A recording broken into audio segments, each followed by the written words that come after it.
अस्सलामुअलैकुम व्यूअर्स, उम्मीद करती हूँ आप सब खैर वाफियत से होंगे। व्यूअर्स, आज की वीडियो अगर पसंद आए तो वीडियो को लाइक कीजिएगा और चैनल को सब्सक्राइब कीजिएगा और बेल आइकन भी प्रेस करें ताकि मेरी हर नई वीडियो को नोटिफिकेशन आपको टाइम से मिलता रहे। आज की स्टोरी जो है ये बहुत दर्दनाक स्टोरी है और एक बहुत सैड एंडिंग वाली स्टोरी है, तो इस स्टोरी को एंड तक ज़रूर देखिएगा। तो ये जिनकी स्टोरी है ये बताती हैं कि हम लोग 7 साल से सऊदी अरब में रहते थे, जिसके बाद मेरे तायाबू की डेथ हुई और मेरे बाबा मेरी तायाबू की डेथ पर पाकिस्तान गए। हम सब बहन भाइयों के एग्ज़ाम्स चल रहे थे, तो इन दिनों हमें यहीं ठहरना पड़ा मामा के साथ। मेरे ददियाल वाले मेरे बाबा और मामा की शादी से कुछ ज़्यादा खुश नहीं थे, जिसकी वजह से मेरे बाबा ने शादी के बाद मामा को वहीं पर बुला लिया था और हम सब बहन भाई वहीं पर पैदा हुए थे। मेरे बाबा जब तायाबू की डेथ पर पाकिस्तान गए तो मेरे ददियाल वालों ने कोशिश की कि किसी तरह मेरे बाबा का निकाह मेरी ताई माँ के साथ पढ़ा दे और उन्हें इस चीज़ के लिए मनाए कि जब इद्दत पूरी हो जाएगी तो आप ताई माँ के साथ निकाह कर लें। लेकिन बाबा इस चीज़ पर बिल्कुल भी राज़ी नहीं हुए। दादाबू ने उन्हें बहुत मनाने की कोशिश की कि इन बच्चों का खर्चा तो तुमने ही उठाना है, तो बेहतर है कि तुम मुझसे निकाह ही कर लो। बाबा इस चीज़ पर राज़ी नहीं हुए और कहा कि भाई के बच्चे हैं, खर्चा तो मैं ही उठाऊँगा, लेकिन वो मेरी भाभी है, मैं इस बारे में सोच भी नहीं सकता, मेरी अपनी एक अलग से फैमिली भी है। बाबा वापस आ गए क्योंकि मेरे बाबा और मामा की लव मैरिज थी। बाबा मामा से बहुत ज़्यादा प्यार करते थे और मामा को भी अपनी सारी दुनिया बाबा में ही नज़र आती थी। उसके कुछ टाइम बाद ही तकरीबन 3 या 4 साल के वक्फे से ताई माँ ने बाबा को कॉल की और कहा कि आप अपनी बड़ी बेटी का रिश्ता मेरे तीनों बेटों में से किसी बेटी के साथ तय कर दें। बाबा ने इस चीज़ के लिए सख्ती से इनकार कर दिया क्योंकि ताई माँ के बच्चों की तरबियत या परवरिश कोई ख़ास अच्छी नहीं थी और अभी बच्चे थे भी छोटे। तो बाबा ने कहा कि जब बड़े होंगे ये उनका खुद का फैसला होगा कि वो कहाँ पर शादी करवाना चाहते हैं। अभी तो आपके बेटे छोटे हैं और कोई काम भी नहीं करते, मैं ऐसे कैसे ये रिश्ता तय कर सकता हूँ। लेकिन ताई माँ को इस चीज़ पर शदीद गुस्सा था, उन्होंने फ़ोन बंद कर दिया। उसके कुछ ही अरसे बाद ईद के मौके पर ताई माँ ने हमारे लिए मिठाई और कपड़े भिजवाए।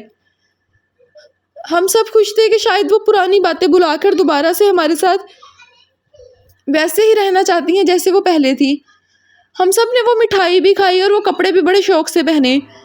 इसके कुछ ही दिनों बाद की बात है कि हम तीनों बहन भाई छत पर बैठे थे कि हमें ऐसा लगा कि वहाँ से कोई चल के जा रहा हो। एक बहुत लंबे कद का आदमी जो कि बहुत ही पतला था और उसके साथ एक बोना भी था। मैंने जब ये चीज़ मामा को नोटिस करवाई तो मामा ने भी इसे फील किया, लेकिन बाबा थोड़ी ही दूर बैठे थे। उन्होंने कहा कि तुम्हारा वहम होगा। उससे अगले ही दिन मामा के सर के बाल इतने ज़्यादा गिरे जैसे किसी ने कैंची से काट कर फेंके हों। मामा के बाल बहुत घने और लंबे थे, इसलिए ज़्यादा फील नहीं हुआ। बाबा के एक दोस्त आलिम थे, वहीं सऊदीया के रहने वाले थे। उन्होंने आकर बताया कि इन पर जादू किया गया है, ब्लैक मैजिक। खैर हमने उनसे कोई थोड़ा बहुत ट्रीटमेंट करवाया, लेकिन उसके कुछ ही दिनों बाद बाबा को अचानक से ब्रेन हैमरेज हुआ और वो हॉस्पिटल में एडमिट हो गए। तब तो हमें ये सारा कुछ भूल गया था कि ये जादू वगैरह और ये सारा कुछ क्या हो रहा है क्या नहीं, सिर्फ बाबा की परवाह थी। एक रात हम तीनों बहन भाई बैठे बाबा के बारे में बात कर रहे थे। मामा हमारे पास ही सो रही थी, वो इतना थकी हुई थी कि बुरखे में ही सो रही थी। हम तीनों बहन भाइयों ने देखा कि मामा एक साइड से रेंगती हुई जैसे छोटे बच्चे चलते हैं, क्रॉलिंग करती हुई हमारे पास आई हैं और आकर कह रही हैं कि गली में एक बिल्ली है, उसे भगा दो। ये देखने की देर थी कि हम बहन भाई वहीं पर फ्रीज़ हो गए क्योंकि कमरे में बिल्कुल अंधेरा था और मामा तो हमारे पास सो रही थी ना। जैसे उस औरत ने कहा वो कोई भी मखलूक थी, मैं नहीं जानती। मैं वहाँ पर गई तो वहाँ सच में बिल्ली थी। मैंने उस बिल्ली को जैसे तैसे करके भगा दिया। 22 दिन बाबा हॉस्पिटल में रहे और हॉस्पिटल में 22 दिन रहने के बाद बाबा की उसी हेमरेज से डेथ हो गई। इसके बाद तो चीज़ें हमारे साथ जैसे मज़ीद बुरी की बुरी होती ही चली गई। ददियाल वाले हमारा बिल्कुल भी साथ नहीं दे रहे थे और नानी लोगों को तो कोई फ़र्क ही नहीं पड़ता था। उनको तो सिर्फ ये था कि हमें गिफ्ट्स भेज दे, जैसे भी भेज सकते हैं। उनको जब भी फ़ोन करना बजाय उन्होंने हमारा हाल चाल पूछने के उन्होंने यही कहना कि मार्केट नहीं गए, ये चीज़ ले आनी थी, ये चीज़ ले आनी थी, जब पाकिस्तान आओगे तब दे देना, किसी के हाथ भिजवा देना। हमें एहसास हो गया था कि इस दुनिया में अब हमारा कोई भी नहीं है। अल्लाह की ज़ात के आसरे हम इस ज़मीन पर बैठे हैं और जिसके पास उसका आसरा हो उसे और कुछ चाहिए भी नहीं। बस इस चीज़ पर कामिल ईमान था। बाबा के एक दोस्त थे जो हमें बहुत ज़्यादा सपोर्ट कर रहे थे। उन्होंने मामा से बात की, मामा ने हमें उनके घर भेज दिया और बड़ी सिस्टर जो थी वो मामा के पास ही ठहरी। आपी ने बताया कि मामा के बाल 3 दफ़ा गिरे और इतनी बुरी गिरे कि अब मामा के सर पर तकरीबन ना होने के बराबर बाल थे। जब हमने ये सारी चीज़ों का तोड़ करवाना शुरू किया तो ताई माँ गाँव गई और शायद ये सारा कुछ वहीं से करवा रही थी।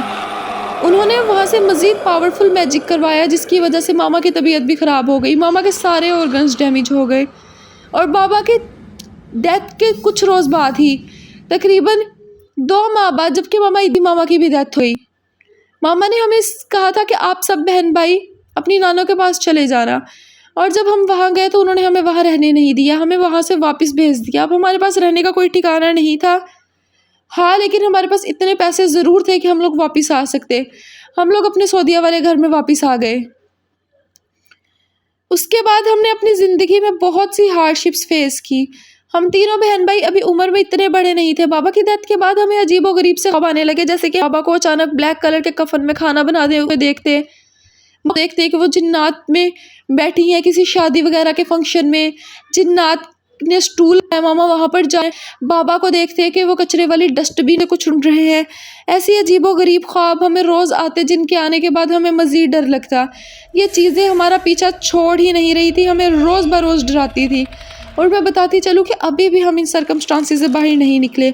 माँ बाप का लॉस होने के बाद भी ये चीज़ें अभी तक हमारा पीछा नहीं छोड़ी। आप सबसे गुजारिश है कि आप सब हमारे लिए दुआ ज़रूर कीजिएगा।